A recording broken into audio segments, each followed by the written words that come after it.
alguien dígame que me dé el vamos, que no sea Caroline, pues si no yo no parto. Profe, ¿Sí?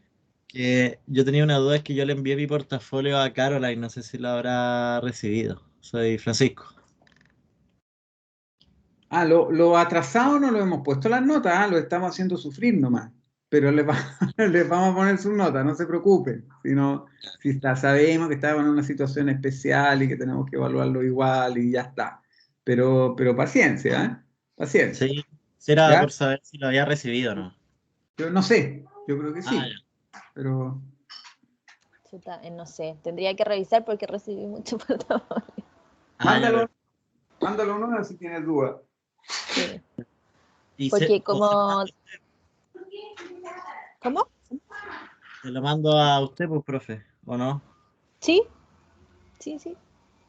Ya. Sí, porque el profe, como contaba la otra vez, nos dieron hasta un sábado a las 12 de la noche para poner notas, supuestamente pues se cerraba.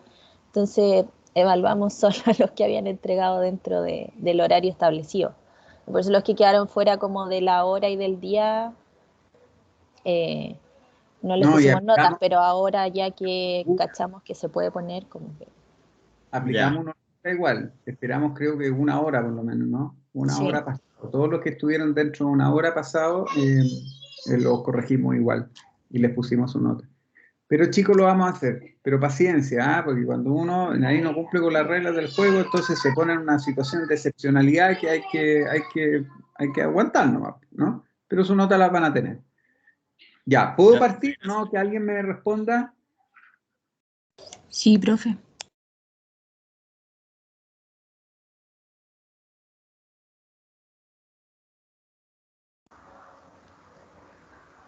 Está silenciado. Sí, está silenciado. Parece que se le cayó el internet porque tampoco lo... Ahí está. No, aquí estoy, aquí estoy.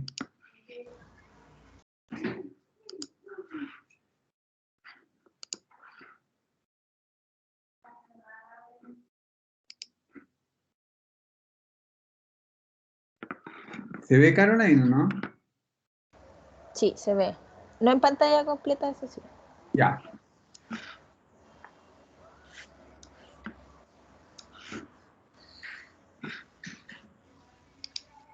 Ya, aquí estamos, entonces, en la tercera parte de esta revisión del marco legal para el desarrollo urbano. Hicimos una introducción al principio, hace 2 semanas, luego la semana pasada partimos en la revisión de los parámetros normativos que se refieren fundamentalmente a algunas definiciones conceptuales básicas previas y también a todo lo que concierne a lo que yo denomino los planos virtuales, ¿no? O sea, vale decir, los distanciamientos, los antejardines, retranqueos, alturas de edificación, rasantes, en fin. Y algunas normas también de excepción, ¿no? Como los conjuntos armónicos, vimos los estudios de sombra, el tema que tiene que ver con los incentivos de constructibilidad a propósito de aportes en el espacio público, etc.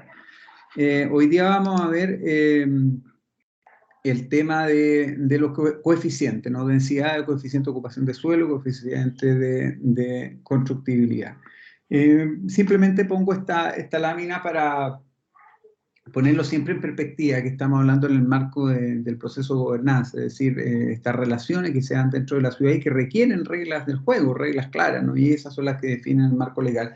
En todo orden, ¿eh? Así como lo mostraba Kelsen, ¿no? En el orden de las definiciones fundamentales, la Constitución, la suscripción de acuerdos o pactos internacionales, como revisamos la primera parte del curso, pero también en la dimensión legal, reglamentaria, que es la que estamos revisando ahora. O sea, revisamos el deber ser, ¿no? Y luego revisamos los instrumentos más operativos, ¿no? Y evidentemente existe una brecha entre ambos niveles, es decir, nuestra nueva constitución seguro es lo que esperamos, ¿no? Dios mediante, ¿no?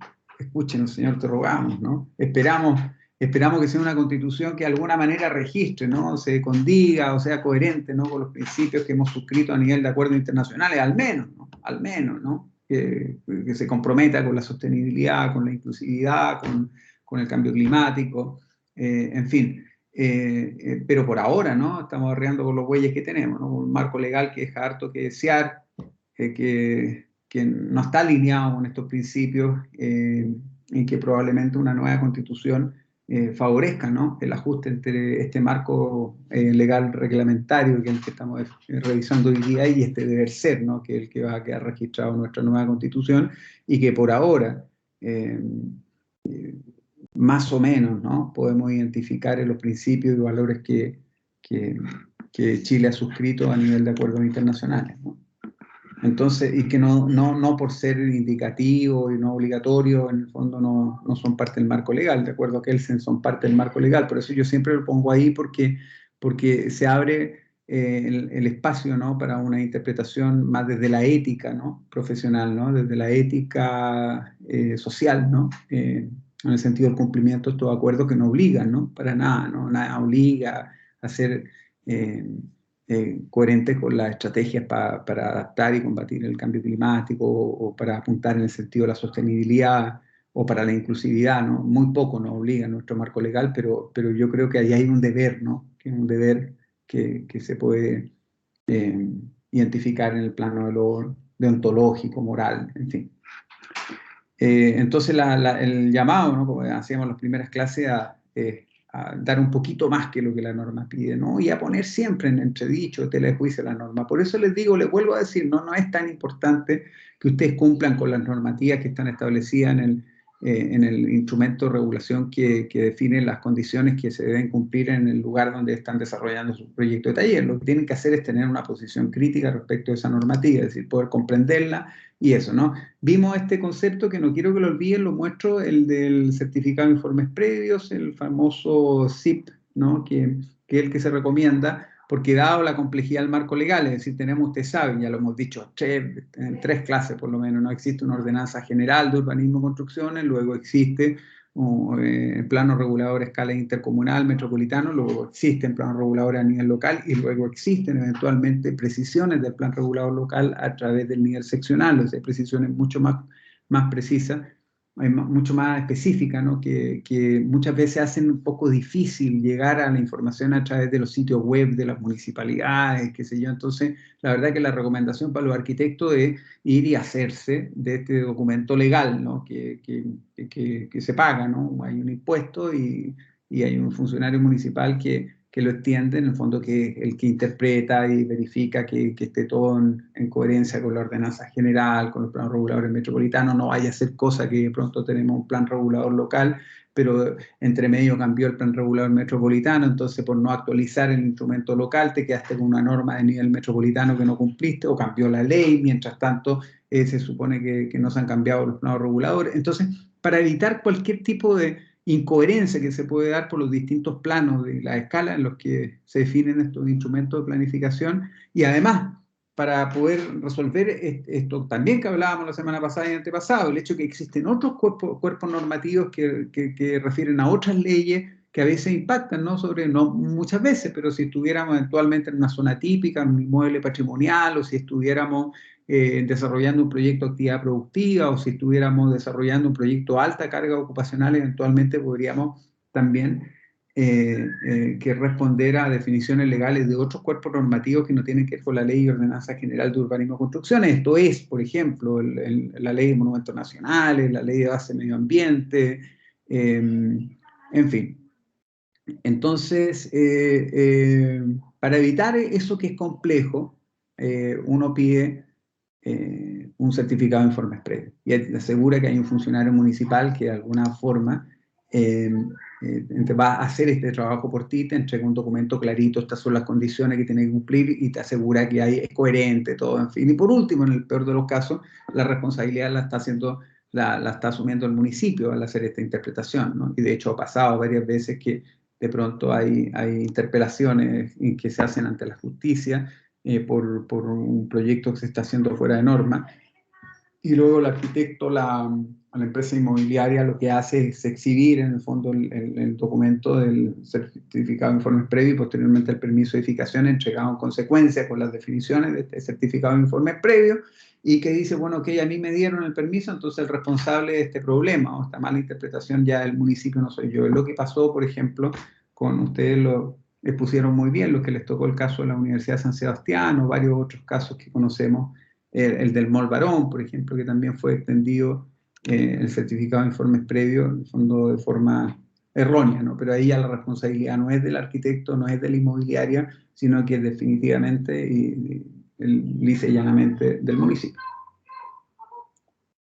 También saben, por ahí está Caroline averiguó sobre el precio que tenía la OGUC ilustrada, ¿no? Que hicimos circular por el WhatsApp, digamos, una versión mala, pero gratis. Estuvo en el Cyber Day, con descuento. Con descuento ahí, pero con descuento y todo, me alcanzaba una caja del buen vino a mí, yo no encuentro que es demasiado, ¿no? Muy caro. En algún minuto van a tener que sacar una versión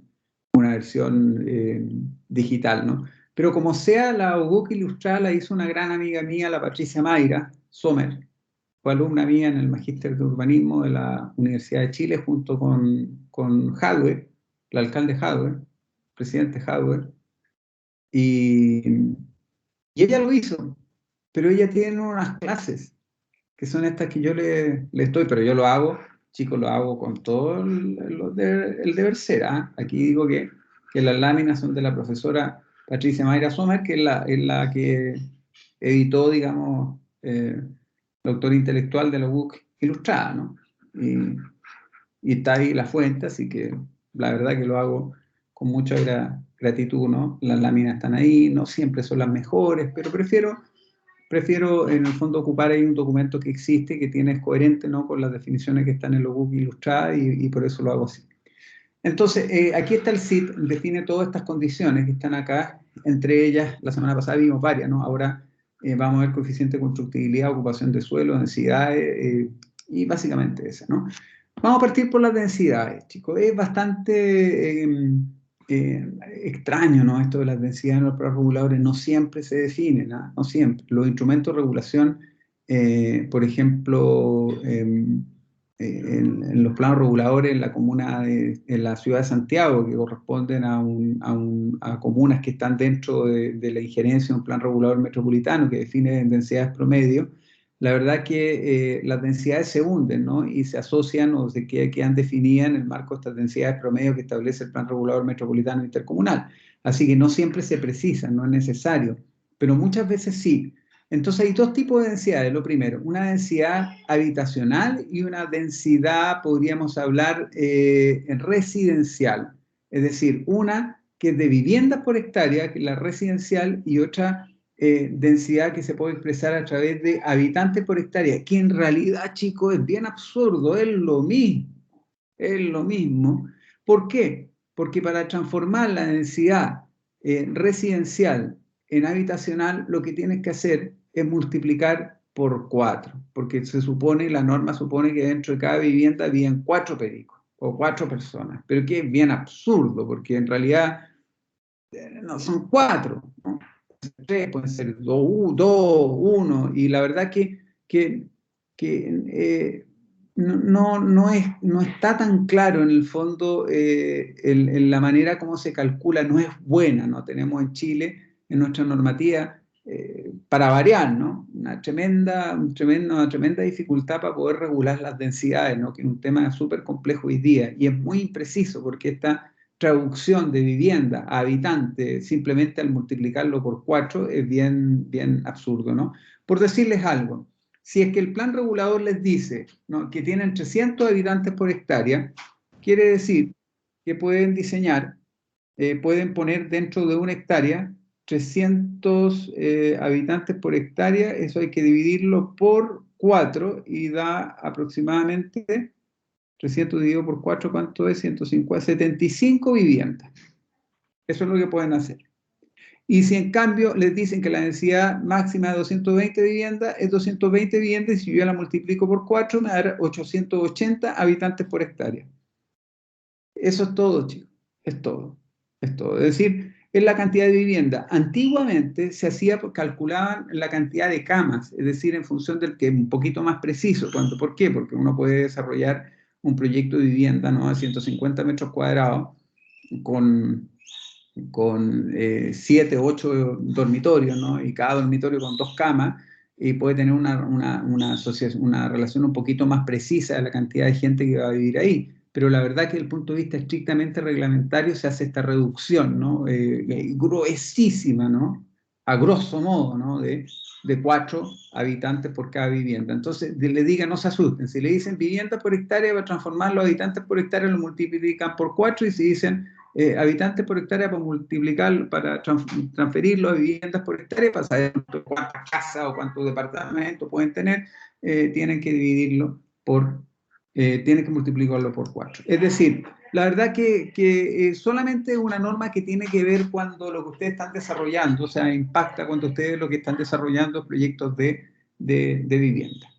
Entonces, si tienen, por ejemplo, ustedes, aquí hay un cálculo, si tienen un terreno de 1.750 metros cuadrados y tienen 220 viviendas por hectárea, tienen 220 por 1.750 dividido por 10.000, que la hectárea le da 38,5 viviendas por hectárea, que multiplicado por 4 son 156 habitantes por hectárea. La norma se lo puede decir como vivienda o como habitantes, pero la verdad que es igual, lo mismo. Así de simple, y solamente aplica o tiene sentido cuando estamos hablando de proyectos residenciales. Creo que no es más complejo que eso.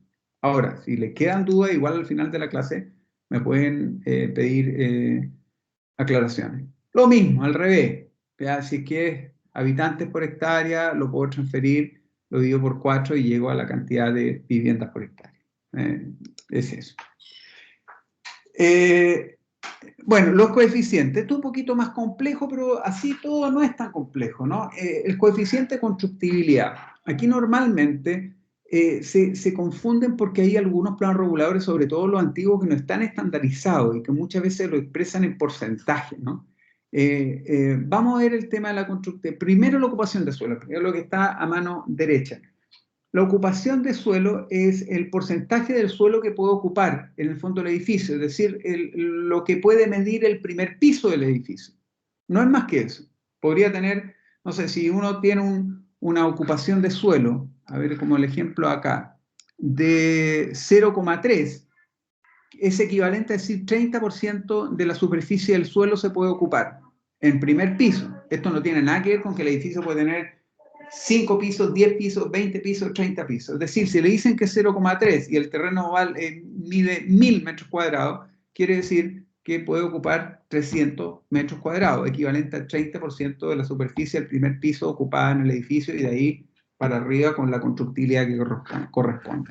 En este caso, el ejemplo que se está poniendo es un terreno que mide el mismo terreno que estamos poniendo ejemplo, 1.750 metros cuadrados por 0,3, equivalente a por 30% de ocupación de suelo, quiere decir que puedo ocupar 525 metros cuadrados en el primer piso. Ahora, estos chicos, sin perjuicio de que tienen que cumplir con los distanciamientos, evidentemente. Entonces, al mismo tiempo que usted no puede pasarse del distanciamiento, que puede ser de 1,4, de 2, de 3, de 4, dependiendo del plan regulador, y con el antejardín, que también puede ser de 3, de 0, de 2, de 1, dependiendo del tipo de agrupación, ¿no? Del tipo de edificación que ustedes tienen, ¿no? De acuerdo a lo que establece el plan regulador.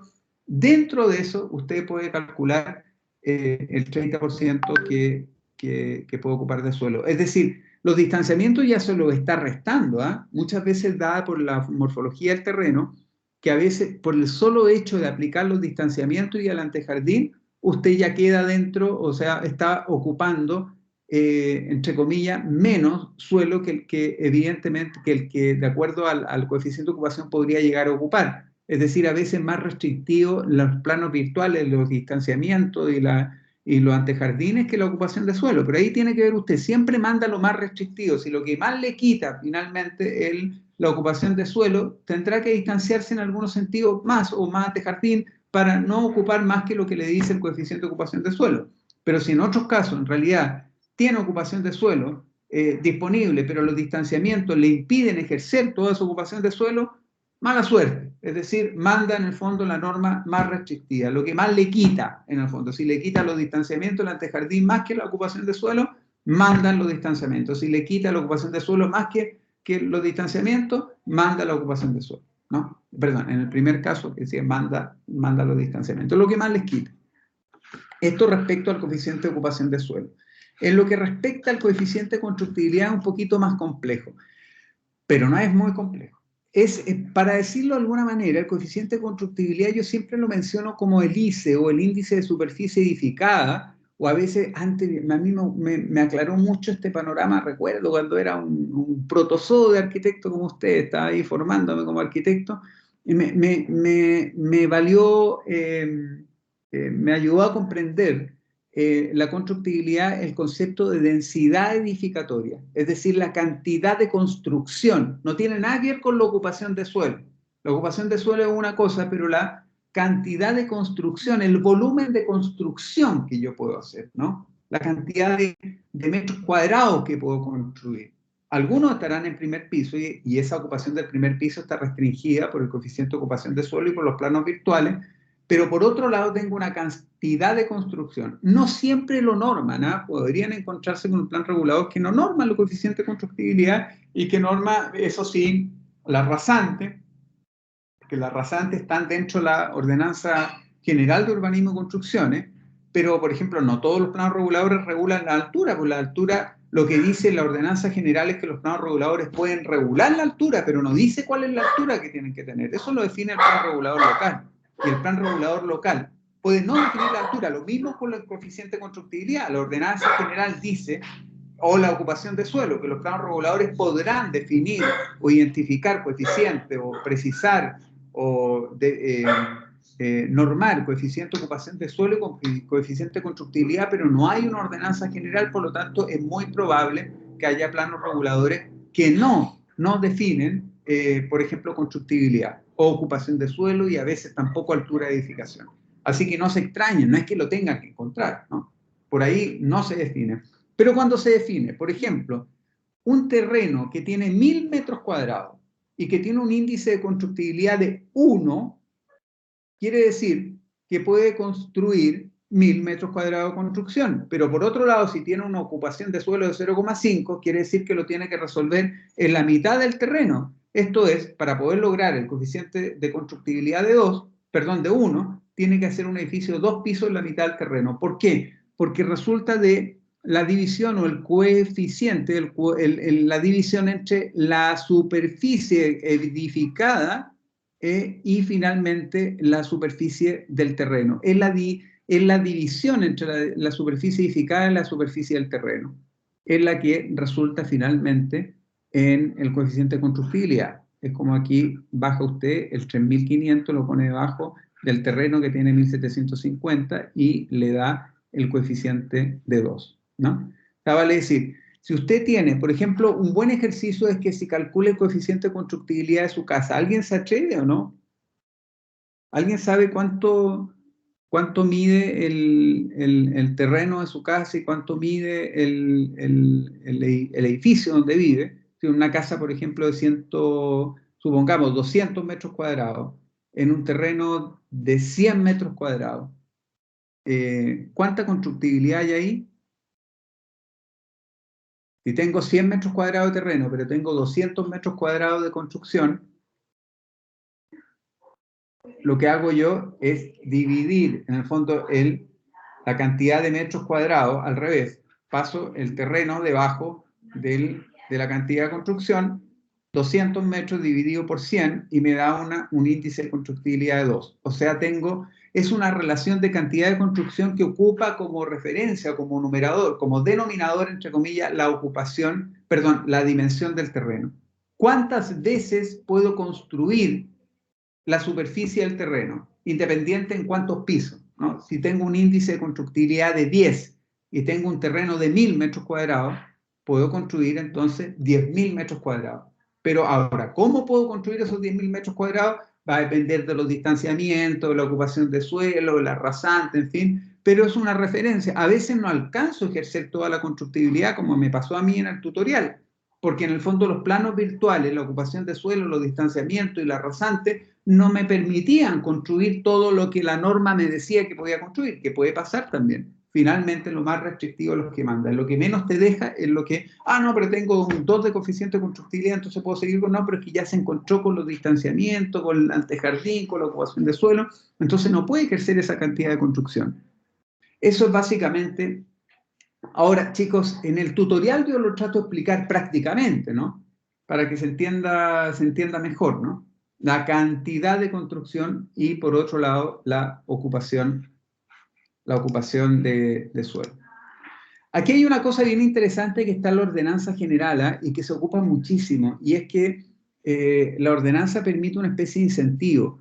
Toda vez que existe un terreno y otro terreno al lado, y si hago una fusión y el plan regulador dice que el coeficiente de constructibilidad es de 2, el solo hecho de fusionar los terrenos permite, en el fondo, una especie de incentivo de 30% de la constructibilidad. Vale decir, si es que, aquí está el ejemplo súper claramente establecido, si el plan regulador dice que la constructibilidad es de 2, ¿no? Y tengo dos terrenos de 1201 y 900 el otro, si yo aplicara la constructibilidad de 2 al terreno A, quiere decir que puedo construir 2400 metros cuadrados, y si lo aplico al terreno B, puedo construir 1800, y 1800 más 2400, 1800 más 2400 son 4200 metros cuadrados, que es lo que yo puedo construir si es que en el fondo lo hago separado. Pero si yo fusiono los dos lotes, quiere decir que lo que dice la ordenanza es que me permite el plan regulador, en el fondo me permite la ordenanza que me autorice, obliga más bien a las direcciones de obras municipales a aumentar en 0,3%, o perdón, en 30% el coeficiente de constructibilidad. Es decir, si es de 2, el 30% es 0,6, ¿no? Y 0,6 entonces me queda un índice de constructibilidad de 2,6, ya no de 2. Por lo tanto, si hago la fusión, me permite a mí que puedo construir una 60 metros, que es una tremenda incentivo, ¿no? Entonces, ojo con eso, ¿no? Seguramente hoy día no les va a hacer sentido, pero más adelante, si lo tienen que aplicar, va a ser súper útil esto de la fusión predial, ¿no? Que viene con esta premio, ¿no? Incentivo a la fusión de lotes, ¿no? Y que obliga a los planos reguladores, ¿eh? Entonces, bueno, aquí esto yo creo que lo voy a pasar bien rapidito porque son definiciones que probablemente no sean tan relevantes en este minuto, pero sí, si a alguna le interesa, puede ser, ¿no? Porque claro, el coeficiente de constructibilidad es súper relevante, y entonces la pregunta es cómo se calcula, ¿no? La típica pregunta, bueno, ¿cómo se calcula ustedes se la habrán hecho, ¿no? Las terrazas, cuánta superficie es para efecto de calcular el coeficiente de constructibilidad y luego incluso de pagar los derechos de edificación. ¿Cómo se calcula la superficie edificada? Y para eso es importante distinguir estos tres conceptos que están acá. Uno, la superficie edificada, entendida como la superficie de una construcción horizontalmente, sin incluir los vacíos, los ductos verticales y las escaleras de evacuación medidas hasta la cara exterior de los muros perimetrales. Es decir, normalmente cuando uno hace un estudio de Cadía, grosso modo, no hace estas restas, ¿no? Pero efectivamente se considera todo, toda la superficie hasta el extremo exterior de los muros, pero se descuentan las escaleras, digamos, toda vez que forman parte de núcleos de evacuación, digamos, vertical, ¿no? Y también, ojo que después lo vamos a ver, se descuentan los pasillos en los casos las áreas comunes, en el caso de las copropiedades inmobiliarias por densificación en los edificios, ¿no? Es decir, no se calcula siempre y cuando estas áreas comunes no sean más del 20% de la superficie total del edificio, ¿no? Y eso fue una cosa que aclaró el Ministerio de Vivienda a través de una circular que yo les voy a mostrar un poquito más adelante. La superficie útil es la suma de la superficie edificada de las unidades que conforman el edificio calculada hasta los ejes de los muros o líneas divisorias entre ellas y la superficie común. Esa también es una definición bastante usada, sobre todo para definir los valores de venta, pues se vende lo que es útil. Y no se vende desde el interior de los muros, sino que desde los ejes de los muros hacia el interior, sacando las áreas comunes. Y la superficie común es la superficie edificada de uso común calculada hasta el eje de los muros o líneas que la separa de la superficie útil. ¿Por qué es bien importante de hacer esta distinción? Porque finalmente en la superficie edificada aquí dice, sin incluir vacíos, ductos verticales y las escaleras de evacuación, pero se incluyó a través de una aclaración del Ministerio de Vivienda también en el fondo, las áreas comunes, incluyendo las áreas comunes en el caso de los edificios residenciales. En el artículo 5.1.12 de la ordenanza también se aclara, alguien de ustedes me parece que me lo preguntó la semana pasada, ¿no? Si se considera los subterráneos, ¿no? Dentro de la constructibilidad. Y no se consideran los subterráneos, salvo yo tenga departamentos, ¿no? Bajo la cota 0, ¿no? En ese caso sí se contempla. Pero si lo que yo tengo son fundamentalmente áreas comunes o estacionamiento, la verdad que no se contempla. No se contempla en la constructibilidad. Es decir, es solamente desde la cota 0 de ahí para arriba. Son dudas que van de repente surgiendo. Y ahora, es bien importante esto. ¿Cómo se calcula, no? Esto ya lo estábamos hablando. De repente hay situaciones especiales. Por ejemplo, cuestiones como de este tipo que son útiles. A ustedes les tocará en su casa, de repente, bueno, ¿cuánto mide la casa? Bueno, lo que se calcula para efecto del cálculo de edificación es que solamente se calcula en el fondo la superficie si es que la altura que tiene esa superficie habitable es de más de 1,60 m. Por lo tanto, en ninguno de estos casos, todo el pedazo que queda aquí en esta mansarda, desde el 1,60 m para abajo, no se calcula como superficie. No obstante, uno igual pone cama aquí, un escritorio, qué sé yo, alcanza de todo, ¿no? Pero no se contempla superficie. Eso es bien importante para efectos calcular, sobre todo, no sé, la superficie de una vivienda para efectos de verificar que quede dentro del incentivo tributario, el DFL2, qué sé yo, y que no se pase los 140 metros cuadrados, o estas situaciones de bow window, ¿no? Ventanas salientes, ¿no? Que si son de menos de 1,60 m tampoco se contempla esta superficie. Si fuera de más de 1,60 m de altura, sí se contemplaría. Situaciones como esta, ¿no? Esto de aquí para abajo no es superficie, esto es gratis, o sea, lo tienes que construir, pero no paga ni derecho ni se te considera dentro de la constructibilidad. Es súper importante esta definición. Yo creo que me estoy pasando un poquito más a la arquitectura, ¿no? Y no es asunto nuestro eso de la arquitectura, ¿no? Estamos en el diseño urbano, las cosas importantes, lo importante, ¿no? No, es un broma. Entonces, como para que vayan teniendo claro, de todas maneras, un regalito, porque usted yo sé que está en esto de la arquitectura y de repente, dígame si no, de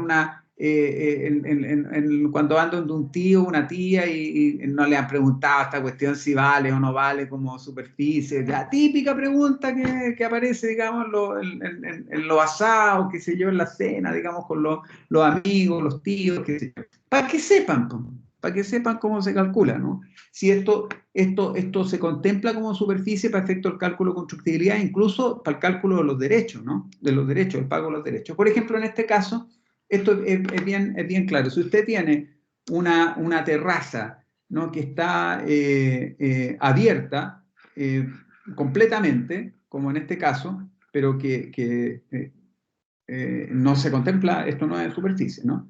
Pero fíjate que si tuviera el cuarto pilar, le vale media superficie, ¿no? Entonces hay que tener ahí cuidado, ¿no?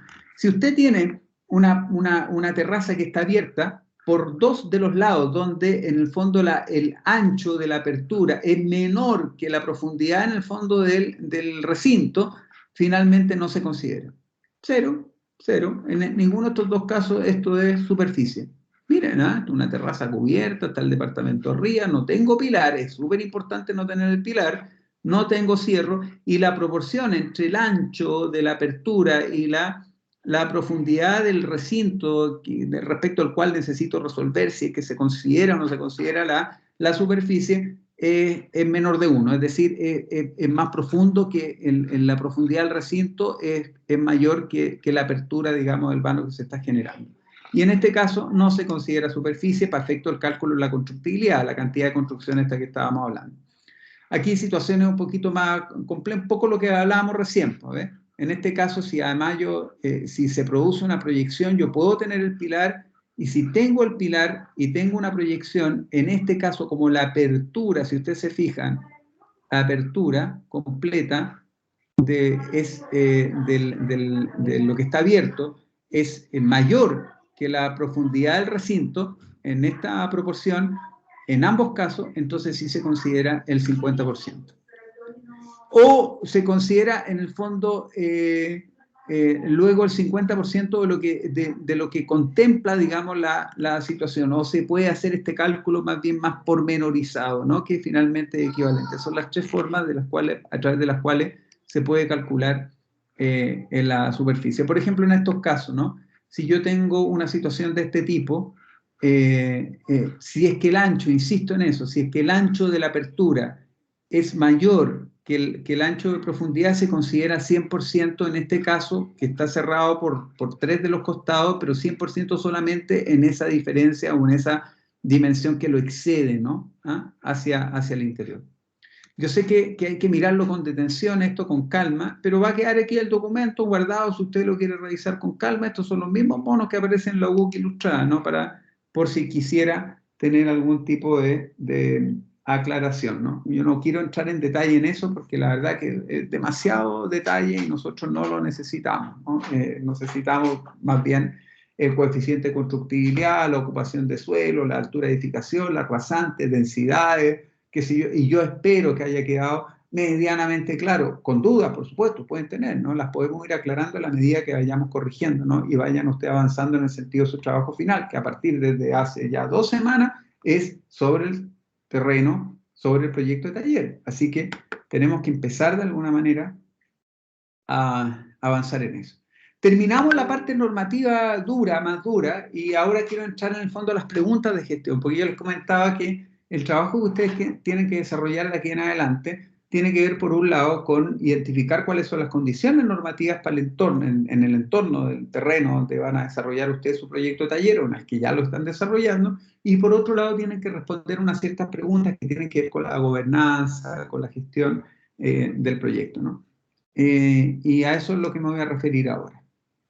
Ustedes en general me van a aclarar, chicos, pero yo entiendo que están trabajando en un contexto de regeneración urbana, por eso hablo de regeneración urbana. No, nadie está trabajando afuera de la ciudad, en un entorno rural, no, se están trabajando con Ortiz y con Asagra, seguro, ¿no? Seguro que están trabajando en la mitad de la ciudad. En ese sentido, es por eso que pongo esta idea, ¿no? Más bien hablo, más que del proceso de urbano, ¿no? De gestión urbana, hablo del proceso de regeneración urbana, que es un proceso un poco más complejo, ¿no? Que en el fondo el proceso de desarrollo urbano, pero en contexto de ciudad heredada, ¿no? Que es mucho más complejo que el desarrollo urbano de ciudad extendida o nuevos núcleos, nuevas ciudades, ¿no? Es así de simple, ¿no? Sutil la diferencia, pero es bien relevante, ¿no? Porque toda vez que estoy en una ciudad que ya está habitada y que lleva cientos de años probablemente en desarrollo, ¿no? Crecimiento, transformación, o de crecimiento, ¿no? Transformación en cualquier caso, en algunos casos en proceso de deterioro, sustitución de actividades, en fin, es mucho más complejo, ¿no? Porque hay que entender que la regeneración o el proceso no solamente involucra lo que es la capa física, ¿no? La urbanización convencionalmente como la estamos hablando, sino que es un proceso de regeneración mucho más profunda que es antes que físico, social, cultural, económico, ¿no? Incluso más que físico. Se expresa en la capa física, se expresa físicamente, pero por eso pongo esa imagen de la gente, digamos, debajo en el fondo de esa capa física. Es decir, la regeneración urbana es un proceso antes social, económico, cultural que finalmente físico. Es un proceso, como proceso de gestión, es un proceso multidisciplinar como cualquier cosa que pasa en la ciudad, es decir, no corresponde, no compete solo a los arquitectos, ¿no? Sino que al menos se desarrolla un proceso de transformación, de regeneración, de desarrollo urbano en contexto de ciudad consolidada, en un contexto multidisciplinar. Si no interdisciplinar o finalmente transdisciplinar, es decir, como algo distinto, que se estudia aparte, en el fondo. No es que los arquitectos nos hagamos cargo, hay arquitectos, sociólogos, biólogos, naturistas de todo tipo, naturalistas, quiero decir, geógrafos, economistas, urbanistas, qué sé yo, tenemos todo un problema en común, ¿no? Que tiene que ver con este proceso de regeneración urbana. Los arquitectos por sí mismos, ¿no? O sea, solo un proceso de arquitectura, solo un proyecto de arquitectura no va a resolver un proceso de transformación, un déficit o una demanda en el fondo de regeneración urbana.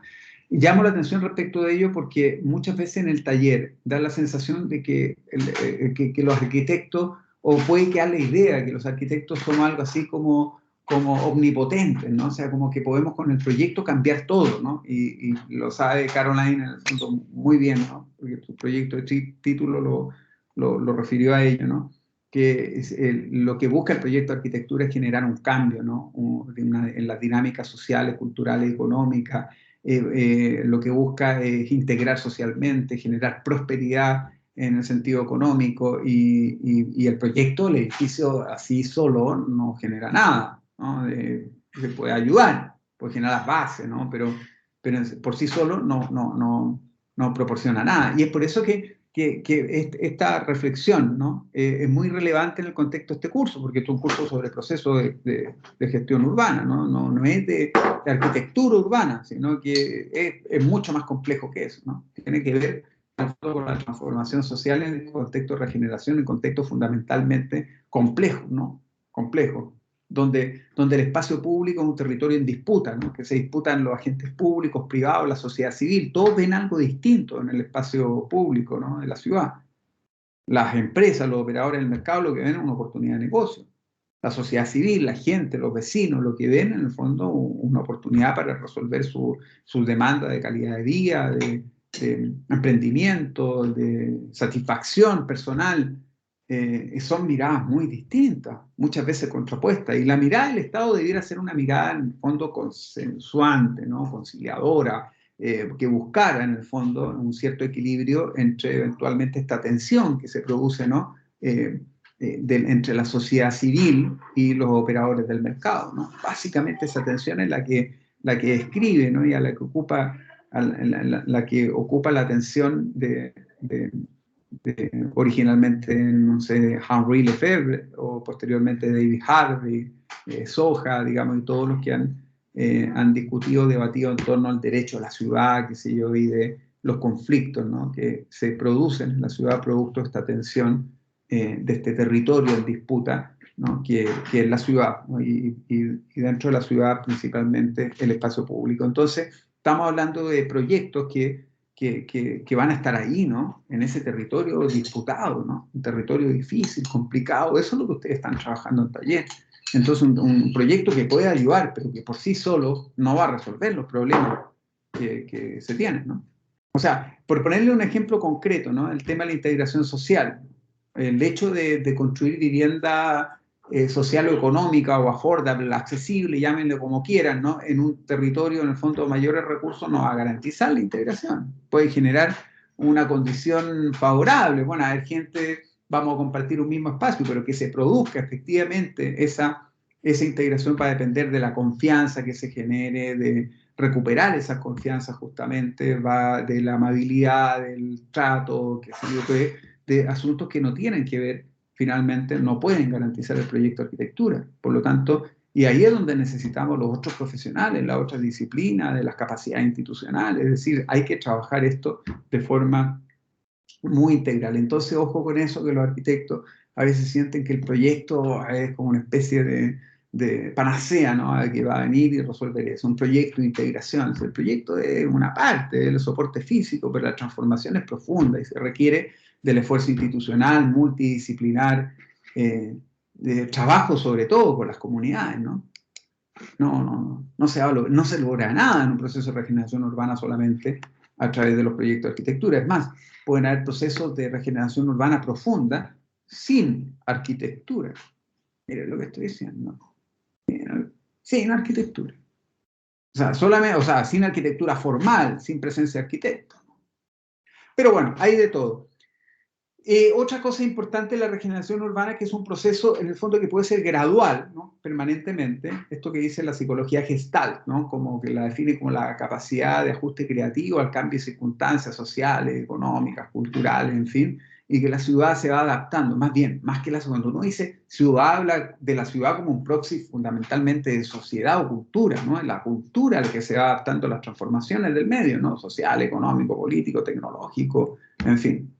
Y se puede ir adaptando permanentemente cuando la ciudad anda bien, su institucionalidad, la gobernanza, en fin, esta relación entre los públicos privados y la sociedad civil se va dando tendiendo una cierta armonía, no quiere decir exenta de conflicto, pero conflictos que se pueden ir resolviendo quiere decir que hay un marco legal, hay reglas del juego que son compartidas, que se perciben más o menos por todos justas, cosa que no ocurre en Chile, evidentemente que no es así. Por eso tenemos una crisis de gobernabilidad que de alguna manera desnuda que tenemos un problema de gobernanza, y más allá que tenemos un problema de marco legal, es decir, que las reglas del juego no están claras, ¿no?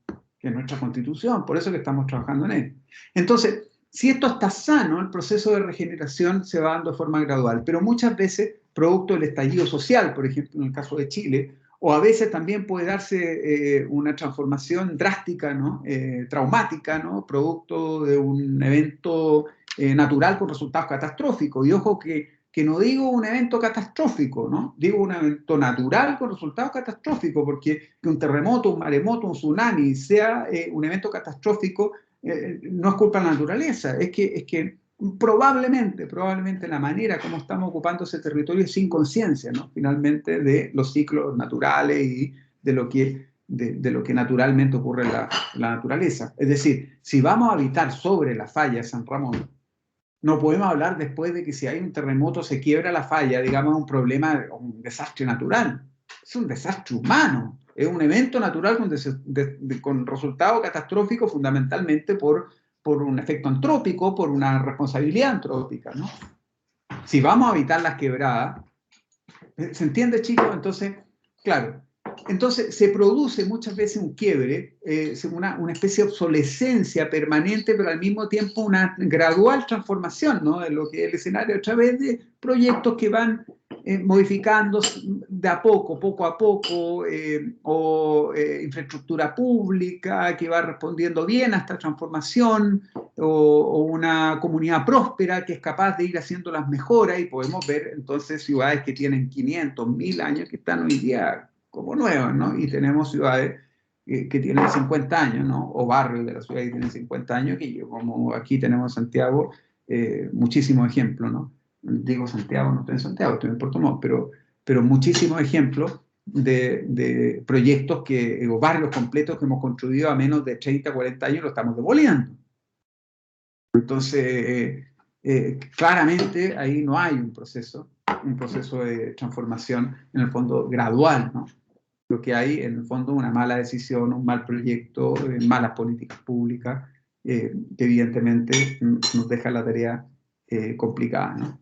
Entonces, esta capacidad de ajustarse creativamente al cambio de circunstancias es lo que también se ha venido a denominar últimamente como la resiliencia, este concepto que es tomado desde la metalurgia, que representa la capacidad que tienen los metales luego de ser sometidos a un esfuerzo importante de recuperar su forma, se transfirió al mundo de la psicología social. Hoy día en la ciudad estamos hablando de las ciudades resilientes, las comunidades resilientes, ¿no? Como esta capacidad, mira, nos pegaron fuerte, pero nos recuperamos. Y en Chile tenemos una cierta tradición, porque como hacemos siempre las cosas mal, entonces cada rato y cada cierto tiempo, entonces viene un evento natural con resultados catastróficos y tenemos una cierta capacidad, ¿no? De recuperar, ¿no? Y de hecho nos enorgullece, Chile ayuda a Chile, que hay un terremoto en el norte, una inundación en el sur, y vamos ahí, pero claro, ayudaría también que generáramos un diseño más resiliente, esto es más resistente, con mejor criterio, digamos, y que nos permita en el fondo no generar tanto gasto, ¿no? Y no ocupar tantos recursos en cada vez que tenemos un resultado, un evento natural con resultados catastróficos, ¿no? Y bueno, eso ¿se acuerdan ustedes cuando revisamos al principio del semestre el acuerdo de Sendai para la reducción del riesgo de desastre? Tiene que ver con eso, ¿no? Es decir, ¿se acuerdan? Ustedes lo pusieron, yo no. Yo recuerdo, ¿no? Yo lo escuché a ustedes decir que, porque el acuerdo de Sendai, el principio básico es que lo que busca es que por cada peso que se invierte hoy día en una obra, en el fondo de resiliencia, ¿no? Que lo que busca es prevenir, enfrentar un riesgo, ¿no? Previniendo el desastre, finalmente son como 5 pesos o 5 dólares, o sea, un peso por 5 pesos que después se ahorran finalmente en la reconstrucción o en recuperar la ciudad o el entorno que fue vulnerado, ¿no? Otra cosa importante, y aquí es importante que yo me vaya enterando cuál es el tipo de proyectos que están haciendo, porque si están trabajando en la ciudad, tienen varias opciones. Pueden estar trabajando en el ámbito de la rehabilitación patrimonial, es decir, sin perjuicio. Insisto en la idea que el proceso de regeneración urbana finalmente es mucho más profundo que la transformación física. La transformación física es la capa a través de la que se expresa un proceso mucho más profundo, que puede estar vacío si es que eso no ocurre, o podría generarse incluso sin la idea formal de un proyecto, ¿no? Pero así todo, y siempre hay una expresión física, ¿no? Y esa expresión física puede ser a través de la rehabilitación patrimonial, es decir, bueno, ocupamos los edificios que existen, ¿no? Que seguro alguno de ustedes me contará algún caso, mira que al lado está una casa o algo que vamos a recuperar. Bueno, eso es una forma. Otra, haciendo renovación, o como también se ha denominado, remodelación urbana, es decir, sustituyendo el tejido, botando lo que había y colocando algo nuevo, que en principio como que cae mal, ¿no? Sobre todo hoy día que estamos, y sobre todo en la universidad, ¿no? Nuestra, que tenemos una mirada sobre el patrimonio, que le agrega valor, en fin. Pero en sí mismo no es que esté malo, ¿no? Se ha hecho muchísimas veces. La remodelación San Borja, por ejemplo, una operación de remodelación, ¿no? Y así muchísimos otros proyectos que sustituyen el tejido original y que ponen otro, ¿no? Ustedes podrían estar haciendo algo así o algo mezclado entre una cosa y otra. Pero lo más probable es que ustedes lo que están haciendo es una intervención urbana en el contexto de lo que podríamos llamar microoperación o acupuntura urbana, ¿no? O incluso un proyecto de placemaking, ¿no? Vamos a ver, ¿no? ¿Cuáles son las diferencias que existen entre uno y otro? Por ejemplo, ¿por qué digo acupuntura urbana? Porque un buen proyecto de arquitectura puede eventualmente generar un impacto, digamos, de transformación importante, como que fuera un punto, ¿no? Se ocupa el concepto de acupuntura porque se hace la analogía, ¿no? Con un sistema orgánico donde se identifica, ¿no? La medicina china identifica que hay unos ciertos puntos que si son estimulados, en el fondo generan un impacto en red, ¿no? Sinérgico, un impacto sistémico, estimulando solamente algunos puntos. Entonces, eso es lo que ustedes sin querer, queriendo, podríamos decir, están muchas veces desarrollando. O sea, un proyecto de arquitectura metido en un barrio que lo que busca, o no buscan conscientemente, pero lo que, por lo menos la mirada desde este curso, esperaríamos que ese proyecto genere un impacto sinérgico de transformación en el barrio, y de hecho hay muchos ejemplos que demuestran que esa estrategia de intervención es mucho más eficaz que la remodelación urbana, que la sustitución del tejido o con la rehabilitación patrimonial, en el fondo que es recuperar los edificios existentes o hacer una transformación del tejido urbano, intervenir con buena arquitectura, de pronto un punto de la ciudad puede generar un punto en un barrio, una transformación que va más allá de los límites del predio, ¿no? Donde se desarrolla el proyecto, ¿no? Y que no necesariamente es un gran proyecto de arquitectura, como el que estoy mostrando acá, que es el Guggenheim de Bilbao, ¿no? Que fue un hito fundamental en la transformación de una ciudad, ¿no? Lo que es un ejemplo de regeneración urbana, digamos, en los últimos 30 años, ¿no? Desde justamente que se construyó el Museo Guggenheim en un lugar que era un no lugar, ¿no? Que a nadie le interesaba, ¿no? Nadie importaba, y que desde donde se comenzó a desarrollar un proceso muy profundo de transformación a través de esta idea de la sinapsis que se produce a nivel como que fuera la ciudad una especie de sistema neuronal, ¿no? Pero también la acupuntura puede ser una intervención a lo mejor hecha con la capacidad de los vecinos, algo así como el placemaking, ¿no? O sea, vale decir, una transformación que se da en un lugar puntual y que genera un efecto en red, ¿no? Sinérgico, que en este caso afecta mucho más el ánimo de las personas que finalmente, o la productividad, y también puede denominarse una intervención puntual, en el fondo con poca arquitectura, con pocos recursos, también puede ser una intervención, una estrategia que apunte en el sentido del efecto sinérgico en red.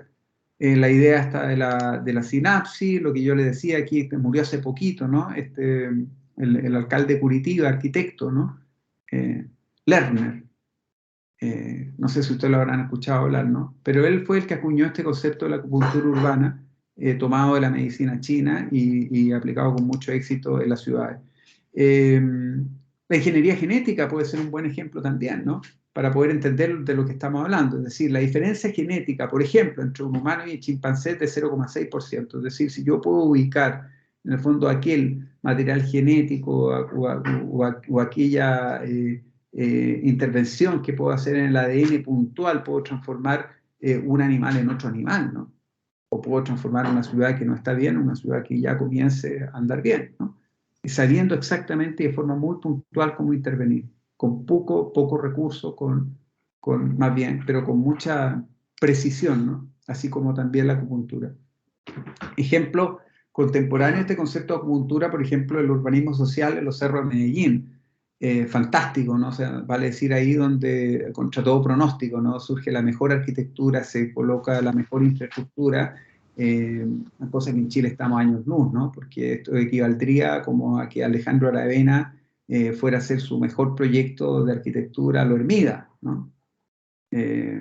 Y que surgiera ahí algo, ¿no? Que va a generar un impacto que no es solamente en el... Claro, el proyecto es bueno, pero lo que genera en el fondo en el ánimo, una comunidad estigmatizada, probablemente con muchos déficits, con muchas carencias, es mucho más que finalmente lo que el impacto directo, digamos, de la obra de arquitectura, ¿no?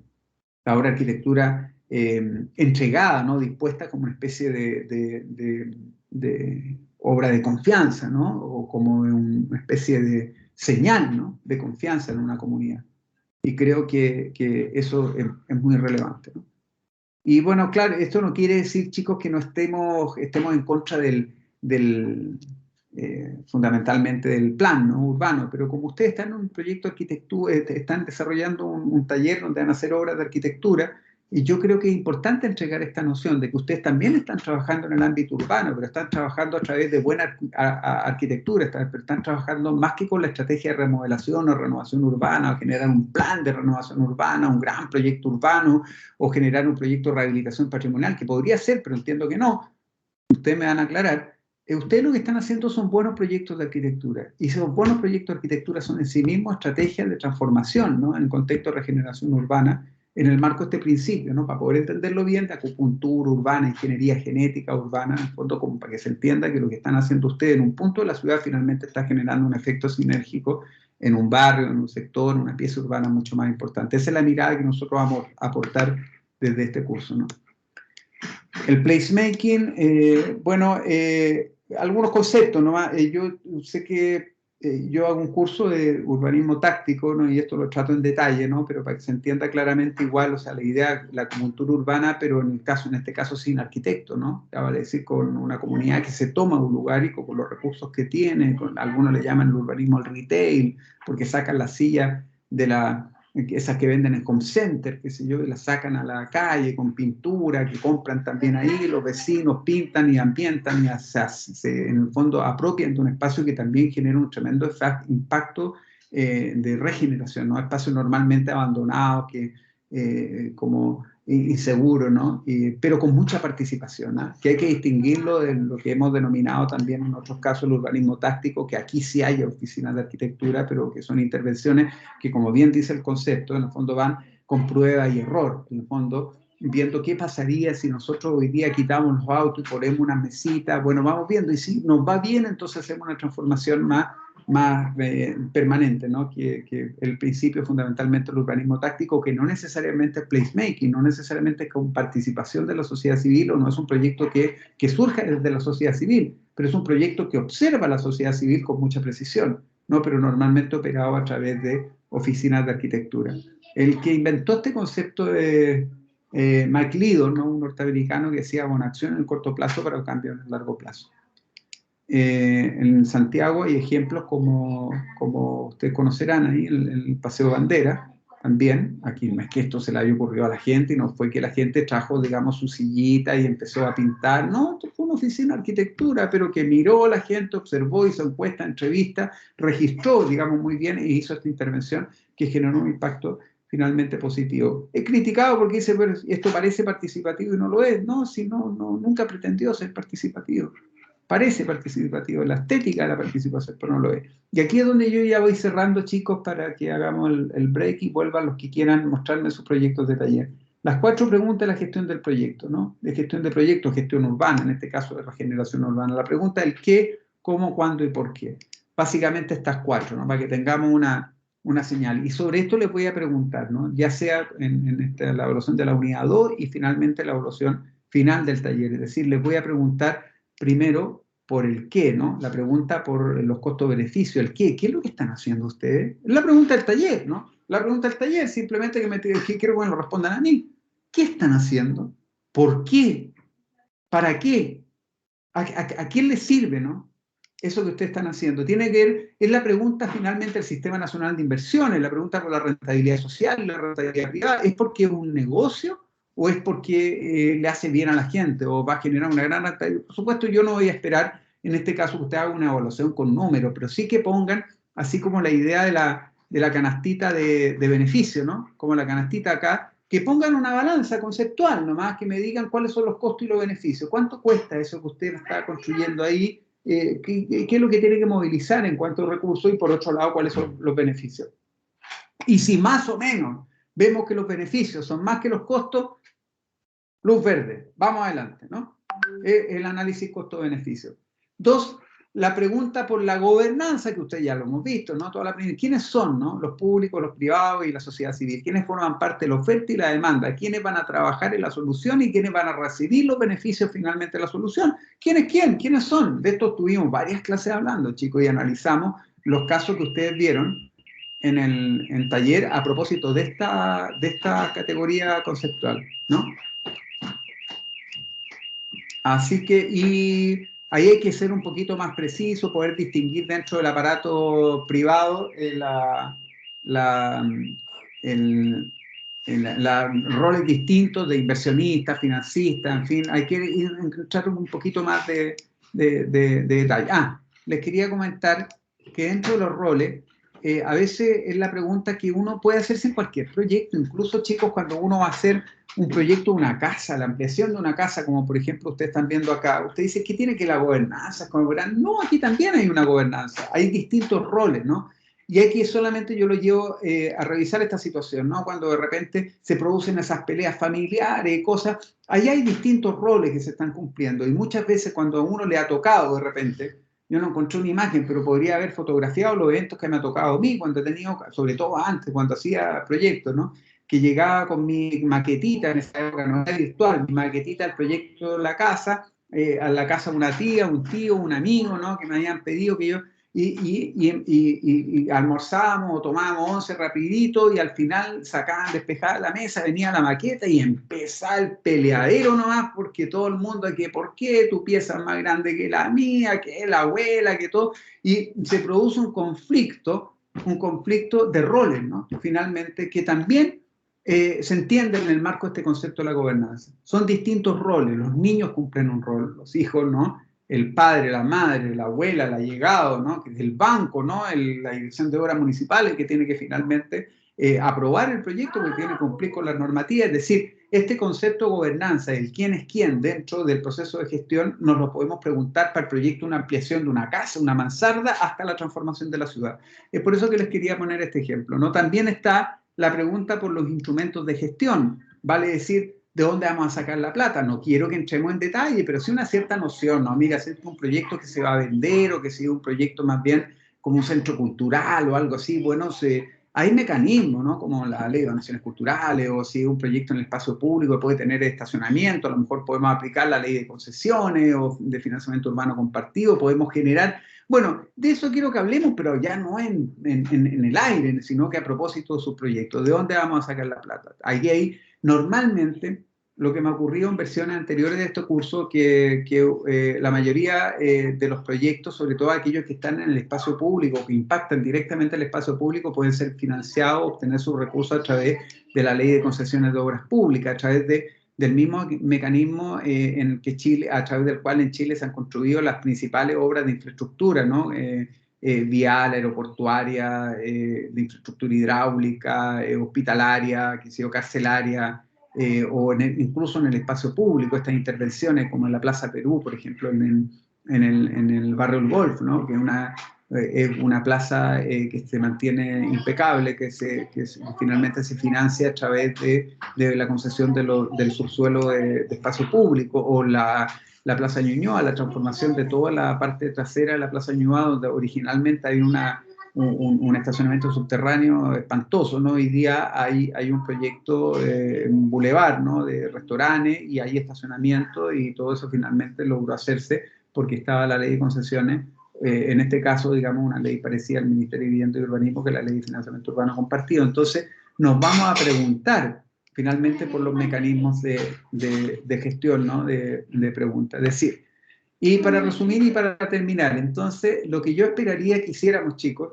en esta segunda unidad, por lo menos una primera, una preentrega del examen de esta segunda unidad, un análisis crítico sobre el marco legal en el entorno urbano del proyecto de taller, es decir, que me digan básicamente cuáles son las normas que hay que cumplir, que haga un estudio de cabida, que digan esto es lo que se puede construir y finalmente yo estoy construyendo esto otro, y cuál es la posición, si es muy poco respecto al volumen máximo teórico que se puede construir, o si excede el volumen máximo teórico al que puede construir, en función de qué argumento justifico yo esa, entre comillas, incoherencia, ¿no? Yo creo que en general ustedes tienen razones para poder, en el fondo, resolver esa incoherencia entre lo que están proponiendo y finalmente el marco de definiciones legales. Esa es la primera parte, y yo esperaría un ejercicio similar al que yo les mostré en el tutorial.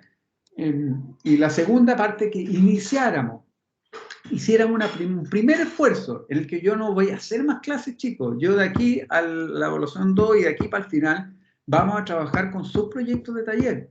Y en función de lo que ustedes traigan para corregir, vamos a ir movilizando los recursos, sacando de lo que les he presentado o complementando con algunos contenidos. Entonces, para que lo tengamos claro. Es decir, se acabaron las clases expositivas hoy día. De aquí en adelante el curso es un curso práctico, donde ustedes tienen que traer el material, tenemos que ponernos de acuerdo, se van a inscribir al principio de la clase los que quieren corregir, donde va a haber una obligación de corregir por lo menos de aquí a la evaluación, segunda evaluación, por lo menos una vez cada uno, y de ahí hasta el examen, ahí resolveremos por lo menos 2 o 3 veces, Caroline, que corrijan antes del examen de taller, ¿no? Para definir una medida de lo que nosotros pudiéramos esperar. No es que todas las clases tengan que corregir, pero bueno, clase por medio, una cosa así, ¿no? Veremos cuántas clases quedan y haremos una tablita. Para empezar a responder estas preguntas del qué, quién es, cómo, cuándo, en este contexto, en el fondo de proceso de gestión urbana, de regeneración urbana. Ya, chicos. Eso es, quiero que hagamos... se acabó esto. Se acabaron las clases, chicos. Yo sé que pudieron haber quedado dudas, ¿eh? Yo soy consciente, de hecho, de eso, muchachos, muchachas. Soy consciente que pueden haber quedado dudas, sobre todo estas últimas 3 clases que son de cuestiones normativas. Pero la mejor manera de aclarar las dudas, como yo recuerdo, la semana pasada hicimos la clase y al final de la clase 3 o 4 personas, ¿te acuerdas? Hubo bastantes personas que preguntaron desde sus proyectos de taller, oiga, profe, en mi terreno pasa esto y esto otro. Bueno, tráiganlo. Entonces, vamos a hacer una pausa, 15 minutos, y volvemos a ver sus proyectos. No es obligación, pero esperaríamos, vamos a ir llevando, Caroline y yo, también Caroline, un registro, los que van mostrando sus casos, porque de eso va a depender en gran medida, en el fondo, la calificación que ustedes tengan. Y, por supuesto, la entrega del portafolio, la segunda etapa al final de la unidad 2 y, finalmente, en el examen integrado al taller. Es decir, y las preguntas son estas, ¿eh? ¿Qué es lo que dice la norma? ¿Cuál es el volumen de cabida máximo, el máximo teórico que establece el plan regulador para ese lugar y cómo va el proyecto en eso? Y 2, ¿qué, cómo, cuándo, qué, quién es, cómo, cuándo, ¿no? ¿Para quién? Eso. Entonces, eso es todo lo que tiene que hacer en este curso. No es ni más ni menos. Y partimos hoy día trabajando en sus trabajos finales. Ahora nos contarán si están compartiendo el mismo lugar con unos compañeros, en una de esas vamos a hacer grupo, algunos trabajarán solos, otros en grupo, eso lo vamos a resolver a continuación. Entonces, siendo 12:50, nos juntamos 20 minutos, les voy a dar, a la 1:10, porque como fue larguito, digamos, y ahí todas las dudas que se quedaron en esta primera parte, pero ya aplicadas, conversadas a propósito de lo que ustedes estén preguntando, lo que estén haciendo en taller. Y así nosotros, Caroline y yo, nos vamos enterando. ¿Les parece, chicos, alguien que me diga que sí, para que nos vayamos al descanso de 20 minutos? Si quieren se van anotando también en el chat. Sí, profe, no hay problema. Ya. Perfecto. Sí, profe. Yo necesito que alguien me diga, porque si no, no me voy. Caroline, nos vemos en un ratito más. Ya, a las Disculpen, 1:10. pero más ratito vamos a conversar.